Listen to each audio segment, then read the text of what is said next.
Hi, welcome. We're in City Car Driving Simulator, and just kind of want to do something different. We're gonna kind of drive to the mountains and the sunset on here. It has spawned me in a quite impressive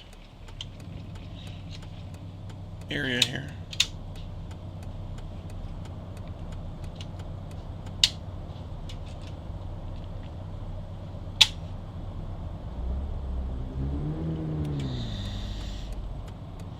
Should be pretty easy to get to the mountains from here. This is an excellent game to learn how to drive a stick shift in traffic because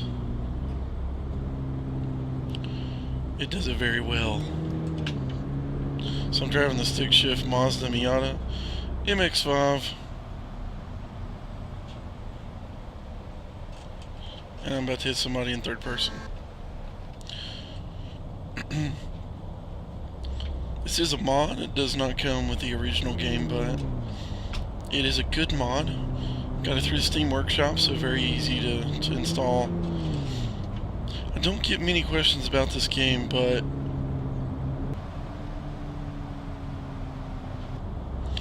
if you ask me, it's definitely worth the buy. Sorry, I was just checking to see if my lights were actually on. Appears they are not. I'm not sure if they actually function or not.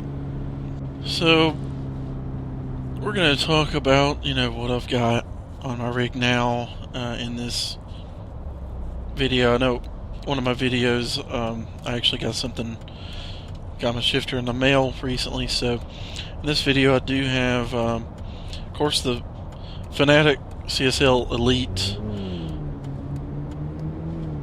base, as well as the P1 wheel, not the P1 Elite wheel, but the original P1 wheel. It's not quite as nice in my opinion, but it was cheaper, so I was kind of going on a budget. I do have the DSD Race King 2 button box that I do use in game, so we look up at the blimp there. And the newest edition, I do have the V3 pedals. They're pretty new, with the brake performance kit, and also have brand new out of the box, recently installed and recently mounted and everything, the Fanatic Shifter SQ V1.5, and it is fantastic.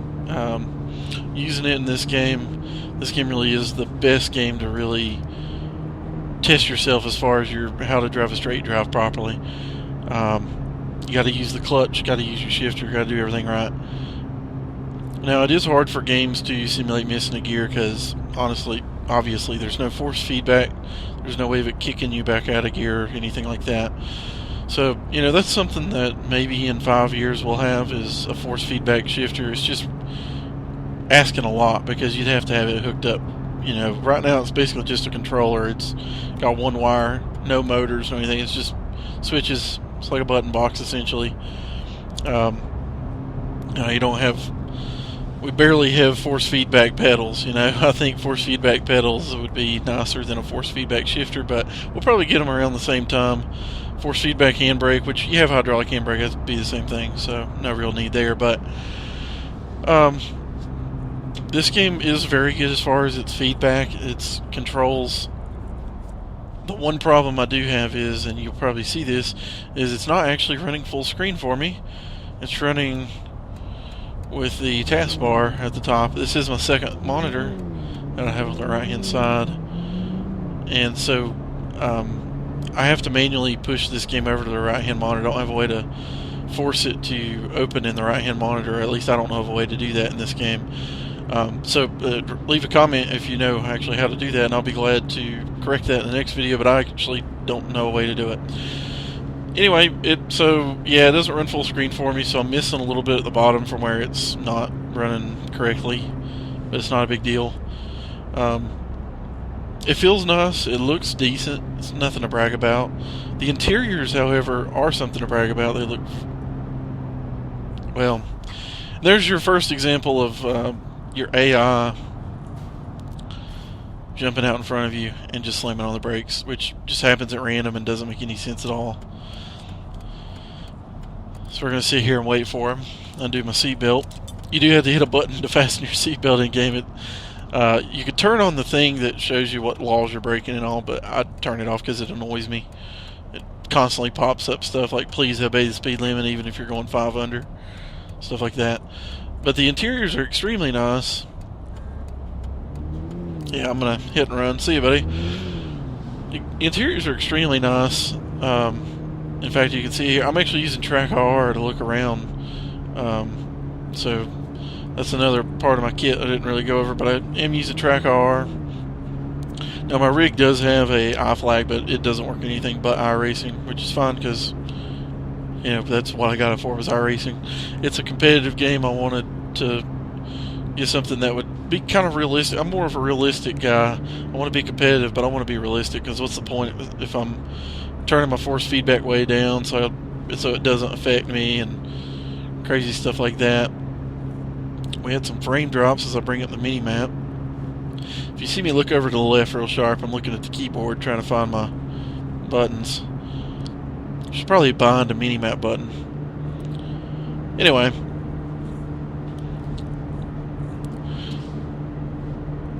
so the motorway is not that exciting in this game. It should be a lot more fun. Like, I think the only way to make the motorway exciting is to turn up the traffic density to an unbelievable level, like Black Friday levels or something.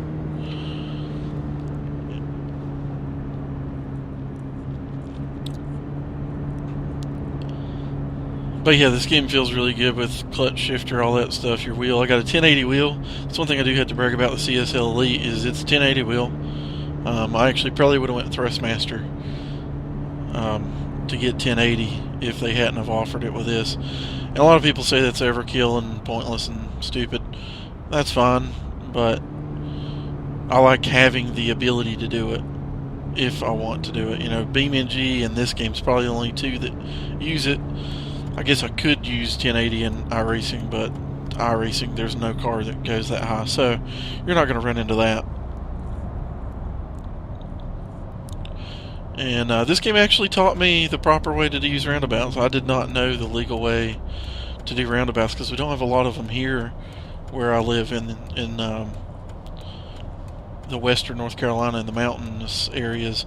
Well, they have started adding them, though. We actually have a new one for a bridge intersection. And this game actually taught me the proper way, even though I'm probably not doing it exactly right. It taught me a proper way to do roundabouts and which signals use and stuff like that. So it's really cool. It's got some great learning tips. It's honestly like a driver's ed program. If you've got a good setup like what I have, it's perfect for it. Obviously you're not going to have dodging cars. I would have got a ticket for that because it would have popped up, moved over lane, but whatever. So, in real life you wouldn't use a button box for switches and all that, but button box is better than using just buttons on a wheel. So, talking about the setup, I am really happy about getting 1080, even though I don't use it but in like 3-4 games at most. It is nice to have. And I don't know if Spin Tires actually recognizes 1080 or not. That's probably a good game to test it in. The new Mud Runner Spin Tires is out now. So I'll probably be doing a video on that. But yeah, I don't use 1080 hardly any time, but it does have that feature. And one good plus about having 1080 is when I tell the controller to only do 900 degrees. So we're slamming on the brakes again for crazy cars. If I tell the controller to do 900 degrees, it does a true 900 degree soft setting. So if I'm in iRacing, I actually map it to 900 and it is spot on. I'll hit 900 right as I'm hitting the soft stop, I guess is what you'd call that. So that's really nice. A lot of like your G29s, you don't actually have 900 degrees. It hits a stop about, from my experience, about 10 degrees shy. So it ends up being like an 888 degree or something crazy like that. And you could probably map it to 900, you'd be okay, but it really is best in something as competitive as iRacing to have it exact, so you're not getting any kind of weird things happening. Now that is one of my complaints with this game as well. You see back there, I had to dodge a car and slam on the brakes, all kinds of stuff. They, if you turn on their hazardous movements, they're unrealistic. They just do it for no reason. I wish it would have a more realistic feel to it, so cars are actually, doing it to make, like, their aggressive drivers have them pass in a yellow line where they shouldn't be passing, and that would make sense. But instead, there'll be no cars around them. They'll dive into your lane, driving the wrong side of the road just because the software tells them to. So that's not so great, but there could be a lot worse.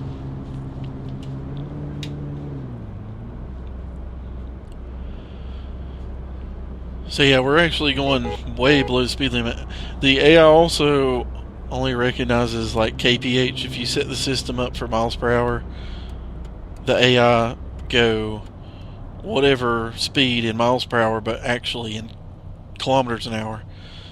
So if the speed limit is 37 miles per hour, they're going 37 kph, which is really, really slow. It's like 22 miles an hour, something like that. So yeah, that's annoying, but I could just switch it over to kph and fix that. This game is made in Russia, so there's some issues like that, and I think is it actually a full release? I'm not sure. I'm not sure if this game is full release or if it's still in like early access.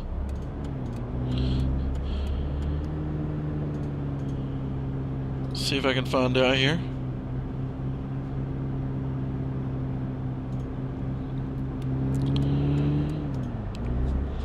So sorry, I'm kind of looking around and searching here. No, it's in full release. That's probably why it has mixed reviews, is because it really isn't a full release game. But it is fun, and it teaches you how to properly drive.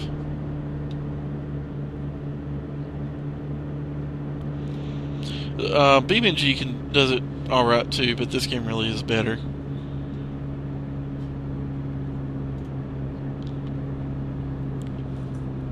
Yeah, its price is pretty steep.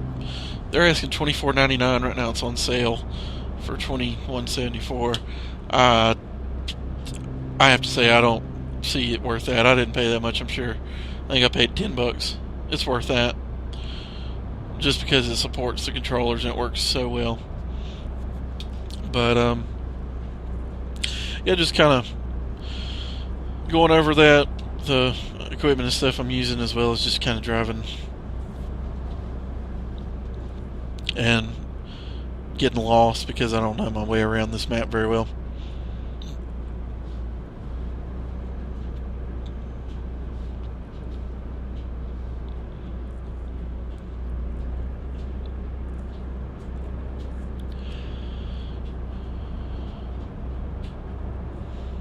Going really slow speeds because of the AI, so we're going to pass them here.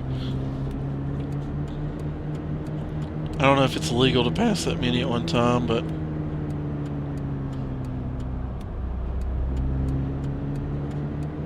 almost ran off the road. So yeah, 1080 wheels, there is a benefit to them that I think more companies should take into consideration. Now it actually has full 1080 lock too. As far as I've noticed, I haven't noticed a soft lock or anything before I hit 1080. It does give you a little bit of a bounce, but it actually picks up 1080 degrees.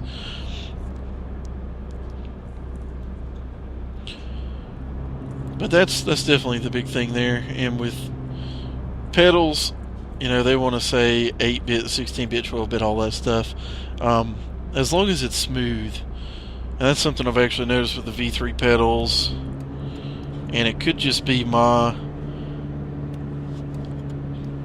have heard of people buying V3 pedals and getting a load cell that's not quite right. As long as the load cell picks it up smoothly, and mine does, it picks it up smoothly. I do have to kind of wear it in a little bit. I have to, push it back and forth, get it nice and calibrated.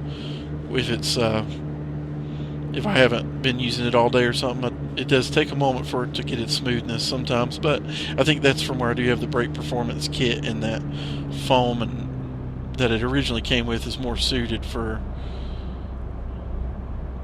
stuff like that, whereas the brake performance kit, once you get it worked in, it seems to work better.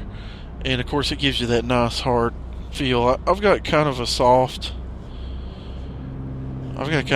spring set in there, but it's pretty stiff if you ask me. And I like a lot of travel in my brake pedal, like a real car would have. Some people, they want the brake as stiff as it can, so it's picking up their pressure better, but that doesn't make any sense to me because a brake pedal moves in real life. In some cars, it moves quite a lot. And plus, what's the point of having it so stiff? People put like the dampener kits and stuff on here. I don't have that, but I might get it. What's the point of having that if your pedal doesn't move? So that's my argument there. Now, places to mount the shifter, that's something I ran into because I plan on using the SQ and the stick. So I kind of put it a little bit forward of where a stick shift would be, just a little bit, kind of like how my Nissan set up. It has the shifter a little bit farther forward. Get fed up with the AI here going so slow. We're in a tunnel. I was revving up the engine to see if it sounded any different, like if it did echoes, but it doesn't seem to be doing anything different in the tunnel. But yeah, I do have the shifter mounted a little bit farther forward than most straight drives, and that's so it would be dual purpose, so I could use sequential and the regular shifter mode without it being bothersome in either mode. So it feels nice. And another kind of interesting thing I ran into is my old shifter was sat a lot lower than this one. Now I have this one mounted pretty low, but the shifter actually sticks up pretty good ways, so is a little higher than what I'm used to here. And because of that, you know, I've made adjustments and things like that, but I actually have got to where I like it sitting right there where it is. It is a little higher than where I'm used to shifter, but it is a little farther forward, so it about matches my Nissan that I drive in real life. But with that said, we'll just see if we can get slow stupid AI, and we'll see if we can get to a good spot to pull over, since I've pretty much talked everything over here. See, this is where the AI just gets really stupid.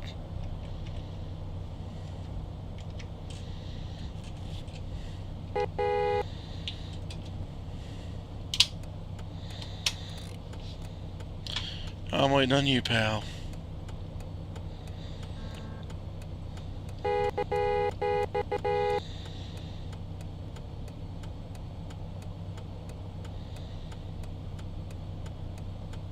Somebody did that in real life, you just get out and punch them.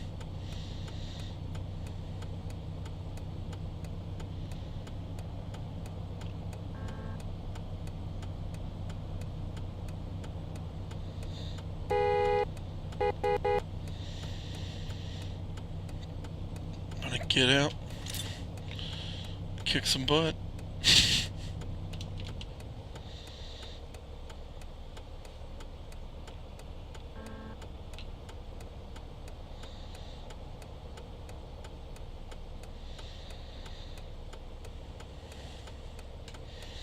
I think he wants me to move first.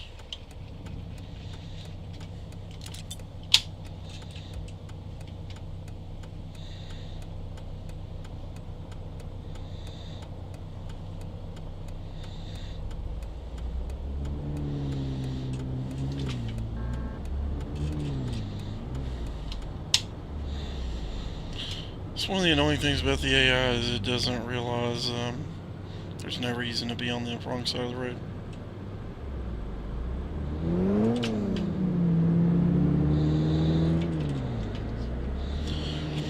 At last we can go 55.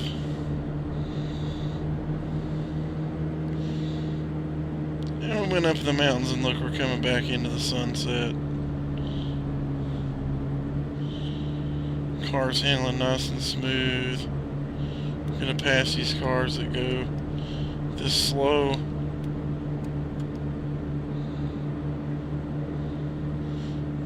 No, I do have it turned off where it shows your traffic violations, so I'm sure I've been breaking a bunch of them.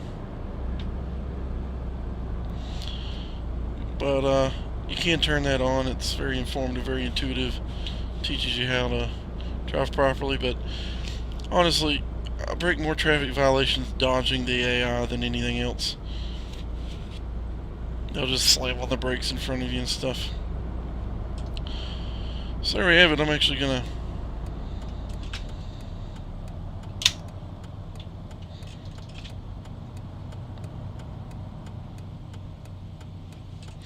park it here in the sun.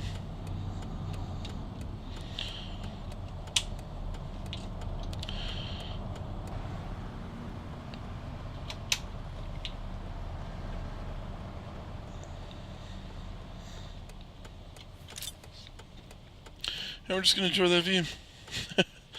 See you next time, guys.